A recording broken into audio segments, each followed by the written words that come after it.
Subscribe. So guys, good evening sa inyo lahat.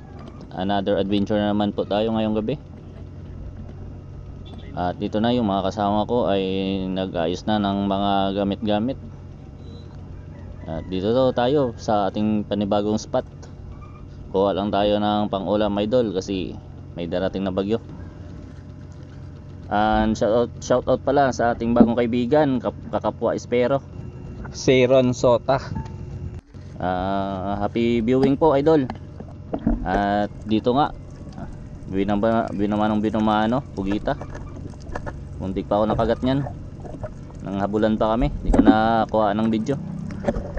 Dito pangalawang huli. Yung isda na bibigyan niyan pag lumaki. Yan. First class din yan.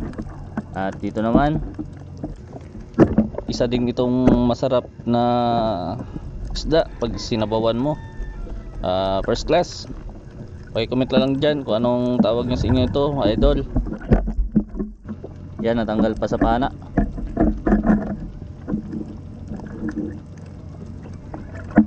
Nanap pa tayo dito idol.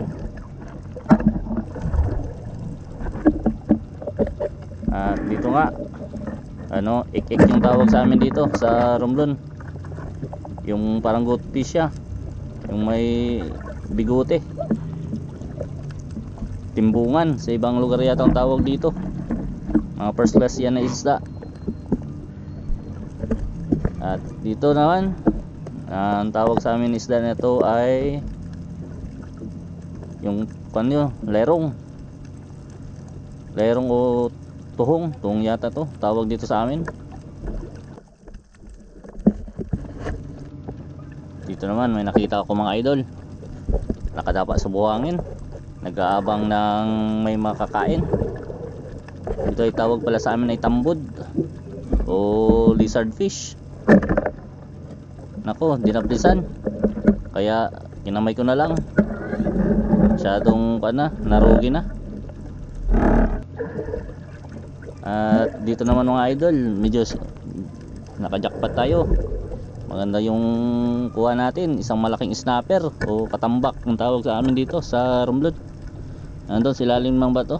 At dito nga sumabit pa yung tali ko sa ilalim ng bato, kaya hindi ko muna siya minadali, hayaan ko muna. So dito nga ay nakuha ko na. Yan siya, laki-laki, isang payad na. Ganda pa pala ng dagat dito, yung spot na to, napakalinaw ng dagat guys.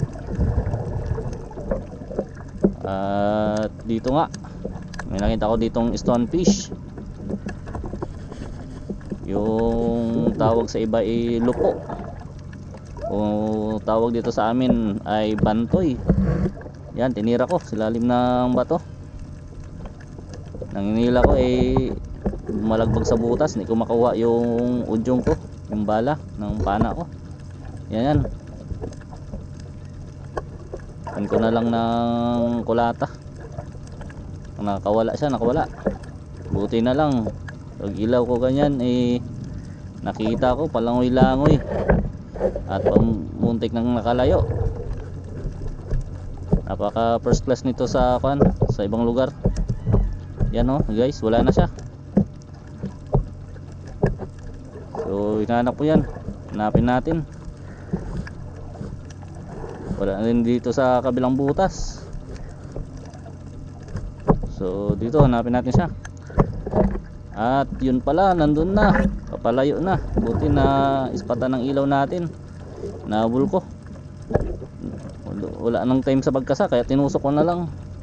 at pangalawang tusok sumakto dun sa unang tama niya.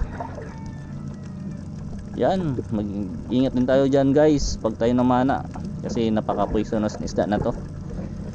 At kung di ka man natinik, ay nako, sabi ko sa'yo, napakasarap to idol sa gata. Goods pang ulam at pulutan na din. At kung nakaabot kayo dito guys sa video na to, pasubscribe naman ng channel natin. Maraming salamat po. At ito naman, ang tawag sa amin itong isda ay uros. Yan, masarap din na prito. At ito, isang timbungan. At yun lang guys, goods na pang ulam. At nga dito ay tingnan natin yung mga kuha ng ating mga kasama. Ito yung mga kuha nila, sari-sari. May mga hanginan pa, yung mga sea cucumber. Binibinda daw nila yan sa mga incheck.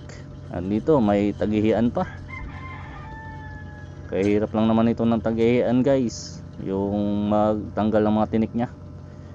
Tagihian yung parang popper fish na maraming tinik, pero hindi yan nakakalason guys. Masarap yan din sa ginataan, sarap na iulam at pangpulutan din. Yan yung kuha ng kasama ko, pambenta na din. So habang pala nito ay nagawa namin to, ay may nagluluto na doon ng sinabawan. Nakuha na sila ng pang sabaw para pangtanggal lamig. So yan guys, yung kuha ng kasama ko. At yan yung hanginan o si cucumber.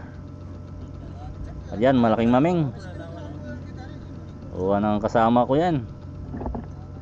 Good size na good size. Tapos yan yung hanginan na si cucumber. Isa pang klase yan bibinta daw nila sa mga incheck.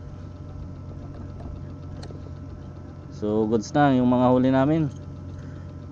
Yan, kinaklase-klase na nila sa yung first class at yung hindi.